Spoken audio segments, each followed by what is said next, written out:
রিয়া জাহাঙ্গীর। জি ভাই। কই তোরা? এই যে ভাই। তোরা প্রস্তুত থাকবি, নির্বাচন হতেই হবে। এবারে নির্বাচন কেউ আটকে রাখতে পারবে না। জি ভাই। আমি একটু আসতেছি। আরে ভাই কিসে আসতেছি? আপনি যে পাদটা মারছেন, এই পাদের ঘ্রাণ আমি কোনোদিনও পাই নাই। বাম দিস না। না ভাই, এটা পাম না, এটা তো সিম্পল পাত।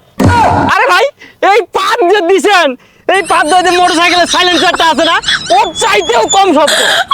এরকম একটা পাত দিবেন, এরকম একটা পাতের গ্রান পাইতাম, আমার জীবনটা ধন্য হয়ে যেত। জি ভাই, আরেকটা পাদ দেন ভাই, নাহলে ভাই আমি স্টক খেয়ে মারা যাবো কিন্তু ভাই। কি বলিস তোরা?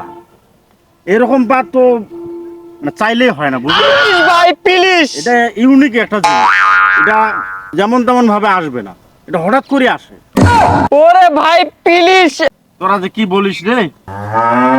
হ্যাঁ ভাই, এই যে এই পাডটা যে আছে, এই যে এই পাডটা দিছিল কে? এই পাডটা দিছিল আপনাদের গিয়ে আমেরিকার এরিস্টল দিছিল এই পাড। ওই যে হিমেলনের বাসিওয়ালা ছিল, ওর বাসি শুনে তো না, এই পাদের গন্ধে আসছিল সব ইঁদুরগুলা। কি বলিস তোরা? হ্যাঁ ভাই।